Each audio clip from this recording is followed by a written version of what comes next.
Oh, hey there. Didn't see you. Why don't you come in to talk to us about our 7th episode and most likely last episode of Forum's Full Court Press. It's not the last episode. Happy Halloween. I am a sad person for Halloween. And to my... Oh, I'm Chris Murphy, by the way. And to my right is Colton Poole. Hello, I'm a happy person. Who is dressed as a hideous monster. He is hideous. And we're going to talk about sports because we don't have anything else to talk about because we don't know what else to talk about. So we will start with North Dakota State cross country. Colton, explain. First and foremost, probably the most interesting happening from the North Dakota State cross country meet over in Valley City this last Saturday was Fargo Davies winning the Class A meet by tiebreaker. Both Grand Forks Central and Davies had 88 points. And Murphy, do you want to explain how the tiebreaker worked? I was told that they just go to the 6th. So your scoring is your top five. Runners and where they placed, and they both added up to 88, which is just ridiculous. I mean, the chances of that is just insane. So then I guess they go to your 6th runner, and the 6th runner for Davies finished 28th. That was Peyton Lane.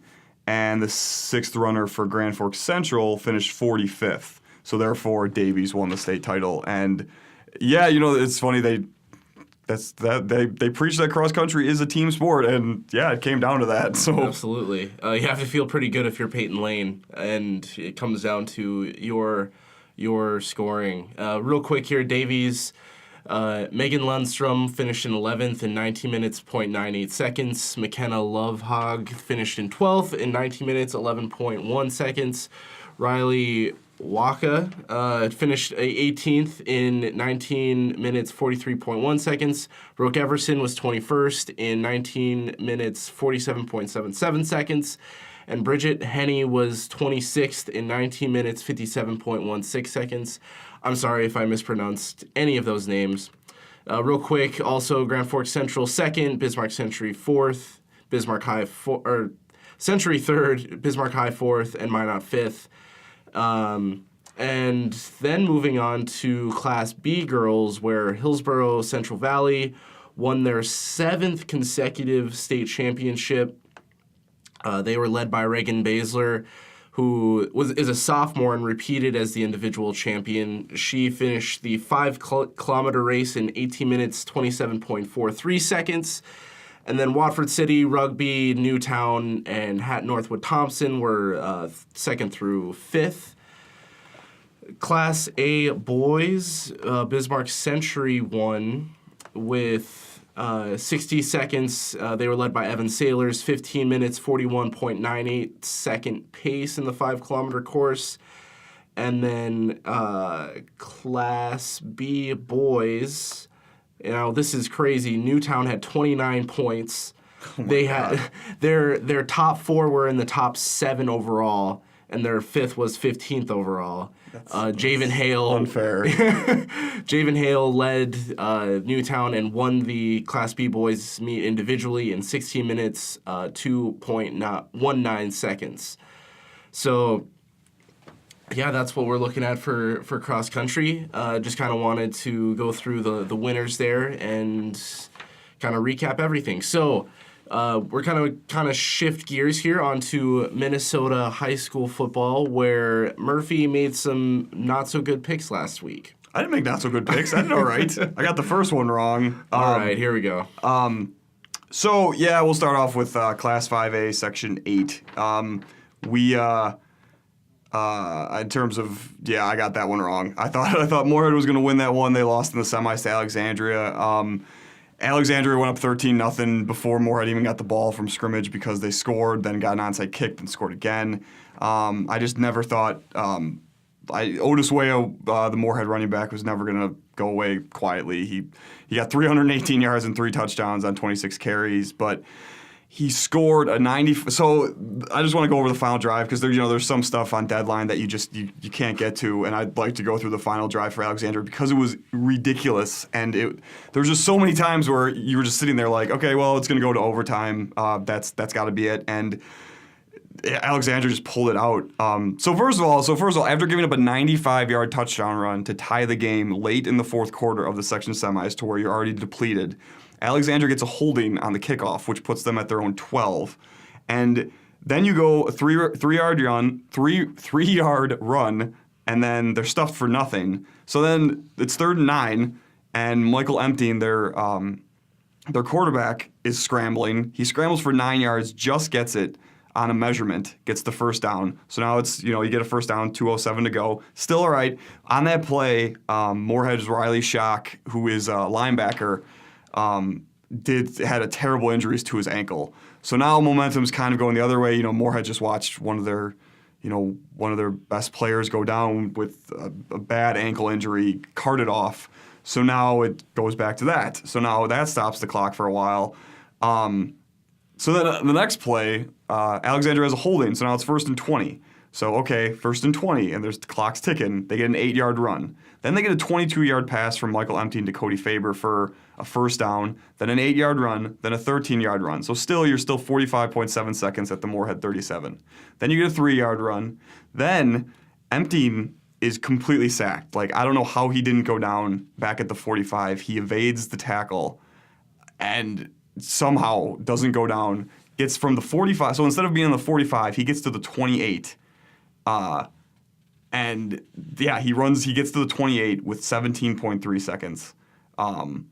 And he throws one incomplete pass and then throws a 28-yard touchdown pass to Thomas Anderson with 5 seconds left, which Anderson was backpedaling and bobbled it and caught it in the end zone. 5 seconds left, they score a touchdown. That was the final drive for Alexandria. There's just so much more to it than just the 28-yard touchdown pass. I mean, when you go through that, when it was 1st and 20, it was 3rd and 9, and he was sacked back at the 45, which would have been overtime, basically. If he was sacked at the 45, that basically would have been overtime. But instead, he scrambles, gets away, gets to the 28, and sets up that touchdown pass. It was a crazy game. And Alexandria did not kick the ball once to Otis or Terrence Weah, and I don't blame them at all. But despite that, I'm still probably going to go with Brainerd to win that section. Alexandria proved a ton in that game. That was an incredible game. Too bad for the Spuds. But we move on to Class 4A, Section 8. What happened there? It'll be, I kind of predicted it was going to be Fergus Falls versus Rocori. It'll be Fergus Falls versus number 4 Rocori at Alexandria High School at 7 p.m. on Friday for the section title. Fergus Falls coach Steve Olson said to me that Rocori will be the best team the Otters have faced all season. He's totally right. Fergus has not won a section title since 2004. They've outscored opponents 83-14 in the third quarter of the season, so halftime adjustments have been big for them. Harrison Christian has thrown for 1,760 yards, 20 touchdowns, and 7 receptions. His big targets are Nathan Rund and Marshall King, who have 16 of those touchdowns. Fergus has gotten better each game, but I'm still going with Rocori. They've just been too much. They're 2 in the QRF. They're really good. So I'm going to go with Rocori still in that section. That's 4A for us. Class 3A, Section 8. What do you got? I picked Perham versus Pequot Lakes for this game. This will be Perham versus Pequot Lakes at 8 p.m. Thursday at the Fargo Dome. Perham beat Pequot Lakes in a weird game this year. It was suspended on a Friday with Pequot Lakes up 1 in the fourth quarter. They redid the fourth quarter on Monday, and Perham won. That game just kind of goes out the window. That's a weird game. Perham throws the ball. This is not your normal Minnesota run the ball. It's cold outside type stuff, which is good for a dome. Jensen Beachy has thrown for 2,167 yards and 22 touchdowns. His the big guys he goes to are Ty Mosier and Martin LaFond. Minnesota commit Logan Richter has 12 tackles for loss on the defensive side for Perham. Pequot Lakes, they destroyed Dilworth, Glenn, and Felton in the semifinals. I really didn't see that coming. I thought that would be a closer game. Pequot Lakes has lost 4 straight section championship games, all to DGF the last 4 years, but I'm still going to go with Perham. Their passing game is just too good. Class 2A, Section 8. What are we looking at? This is Holly Barnesville, which is what I've been saying all season. It'll be number 3 Holly versus number 7 Barnesville at 8 p.m. on Friday. It'll be Jacob Vetter and Donnie Logreen for Holly versus Brady Martz and Brady Tweeden for Barnesville. Logren has rushed for 1,108 yards and 26 touchdowns. Vetter has thrown for 1,414 yards and 15 touchdowns. He's only thrown 2 picks. Martz has rushed for 900 yards and 11 touchdowns, has 2 TD catches, 62 tackles on defense. And Tweeten has rushed for 706 yards and 15 touchdowns in only 5 games. He's only played 5 games since his injury. He also has 2 interceptions in those games, one of which was from Vetter against Holly. It's weird, like a few years back, it was the old, prove it to me. I would have picked Holly every year until Barnesville got over that hump. Now it's kind of the reversal. I'm going to pick Barnesville every year until Holly gets over the hump. I'm picking Barnesville, but it could be a toss-up. We could see the beginning of Jacob Vetter, who's a junior quarterback for Holly, getting over a big game for a young kid. Class 2A, Section 6, Murphy. This is West Central area, Ashby versus Pillager. That's kind of what I picked. It'll be West Central area, Pillager at 5:30 p.m. on Friday at the Fargo Dome. I'm going to go with Pillager just because West Central area lost 42-14 to Pillager on September 13th. So I'm sticking with Pillager. Class 1A, Section 8. This is Mahnomen, number 8 Mahnomen versus Fertile Beltrami at 5:30 p.m. on Thursday at the Fargo Dome. The big news is Mahnomen will be without Isaiah Asher, who broke his leg in the section semifinals. He's 4th in tackles on Mahnomen and 2nd in rushing. He's rushed for 1,101 yards and 11 touchdowns. So that's a huge loss for them. For a team, Mahnomen only has 3 seniors, all of whom play every down. They're starting 2 8th graders. So this is nothing new to them. This is why, actually, they're combining with Waban next year for football, because this is what happens. They just don't have the numbers, yet they still win. So Isaiah Asher being out is huge. So a lot will be put on John Starkey on the offense. He's rushed for 1,468 yards and 26 touchdowns this season.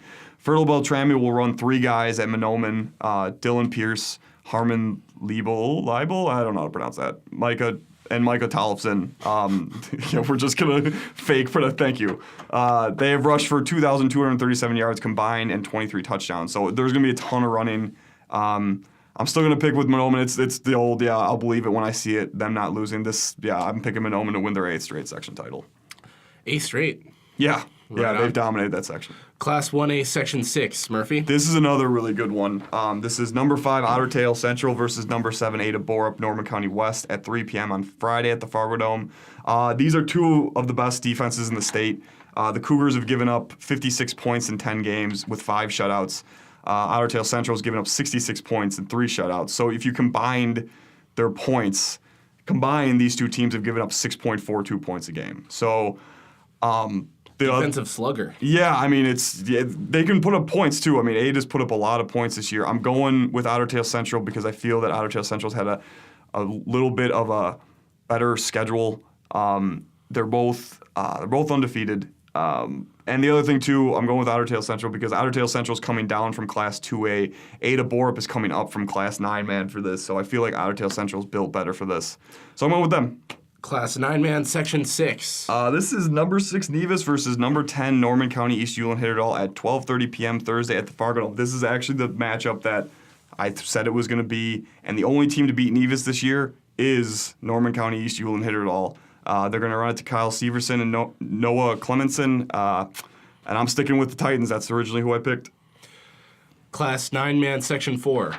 This is number 3 Verndale versus Brandon Evansville at 12:30 p.m. Friday at the Fargo Dome. The Chargers will run it mainly to 3 guys: Jake Hittenmeister, Taylor Bitson, and Nick Thorsted. Wow, that was a good job. Thank you. I can read good. Verndale is averaging 51.5 points a game, and they're only giving up 12.4 points a game. The closest game Verndale has had this season is against Brandon Evansville, which was a 10-point loss for the Chargers. So, got to go with Verndale until proven otherwise. So the fun part about doing these picks is trying to find out who wins. My best part about Murphy doing picks is hoping every team proves him wrong. So teams he picked against prove him wrong. Thank you. That's mean. This is it for today's show. We talked a lot about Minnesota football and some North Dakota cross country. Thanks for your time and thanks for listening. Thank you.